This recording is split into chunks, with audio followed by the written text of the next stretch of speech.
Like Star Wars Outlaws. I hear the rumor that it barely sold a lot of copies. Yeah, I mean, it's looking like 1 million-ish, like as of right now. That's not good. If it only sold like 800,000 in August or whatever, and maybe a little more after that, it's not fucking good. You think about that, and you say, okay, this game costs what, $70? Yeah. Okay, $70. But what does Ubisoft actually get out of that, right? Because they don't get all of that in the same way when you go to a fucking theater, they don't get all of that either. Like, what is the actual Ubisoft take for that is what you have to consider. I don't fucking know the answer to that.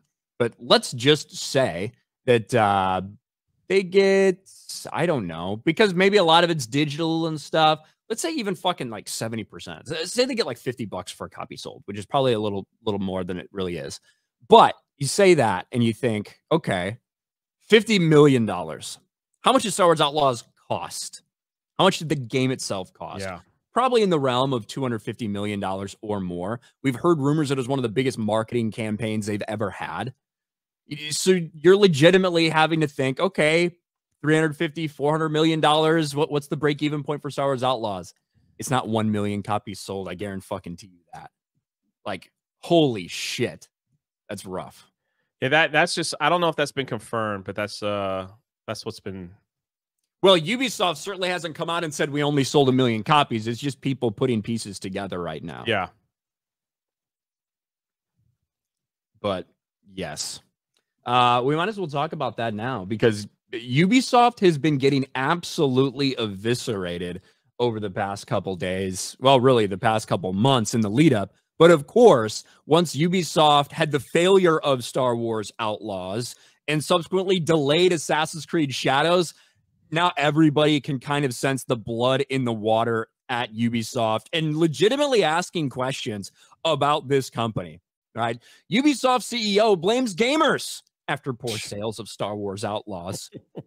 Now, really what he did was effectively say, you can't just put out something okay anymore. Gamers they're more demanding than that. You really need to be excellent for them to buy something. I don't even know if that's necessarily the case either, but instead of admitting that, yeah, maybe the marketing was off, maybe this game was a pile of shit.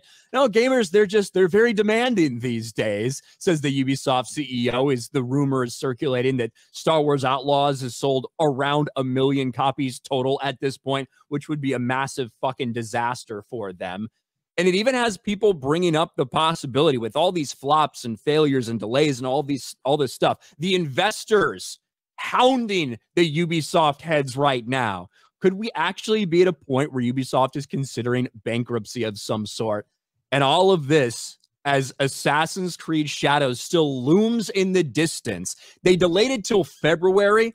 There's chances that it gets delayed more than that. There's rumors swirling about them removing Yasuke's character as a whole. I don't think there's any chance in fucking hell that happens, especially in the timeline they're talking about. There's a new rumor circulating that originally the main character was Japanese. Well, that's not even really a new rumor because we heard that 6 months ago. Yeah. That was when they started development on this game 8 to 10 years ago.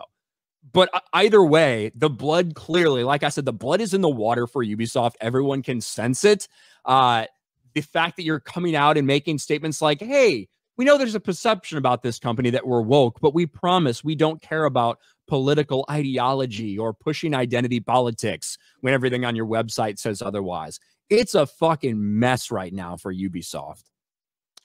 I just would love to see that meeting, go to the board and say, excuse me, what's the problem with this game? Well, it's the gamers.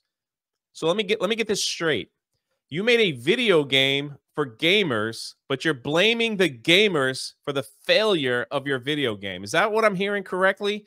You literally made a video game and you're blaming the people that's supposed to be buying your game. Say that one more time for the people in the back. Tell me how that makes sense. Like, it's unbelievable, man. I'm really happy, right? I've been saying it. Sorry, I didn't mean to cut you. They do this crap, and we say this a million times.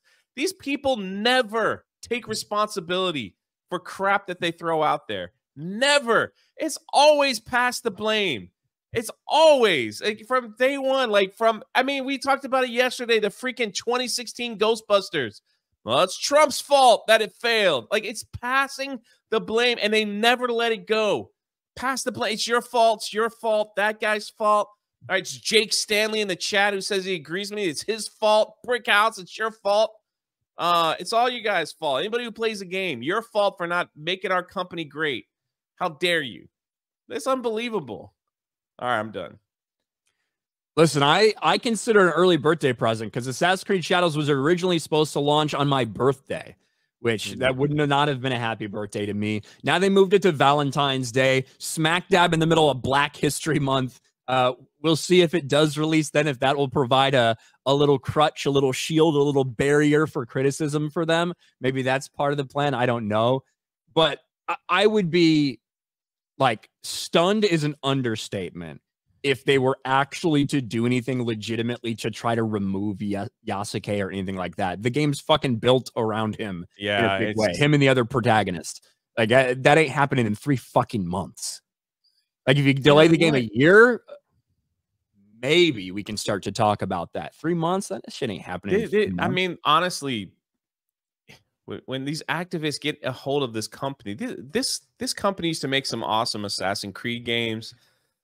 I remember, like, you know, I made a great pirate game too. The Skull and Bones was like hyped for like 10 years, right? Like they kept giving us stuff. They're like, Skull and Bones, it's coming, but it got delayed. Skull and Bones, get ready. It's going to be everything you ever wanted for. Skull and Bones, here's another teaser. It looks great. Skull, we got to delay it again. They kept delaying it, delaying it, delaying it.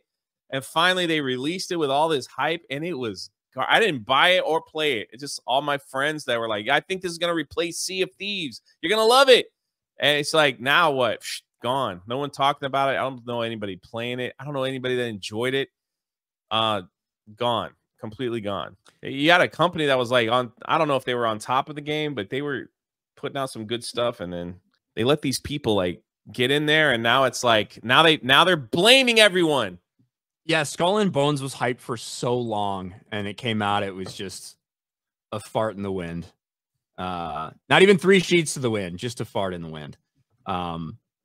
Black Flag is still really fun to play, though, I'll be honest. Yes. Assassin's Creed Black Flag is still really fun. Probably the best pirate game ever made. Find yourself sailing around, fucking taking on ships, killing whales, finding whales. Yeah, dude. It's a lot of fun for some reason.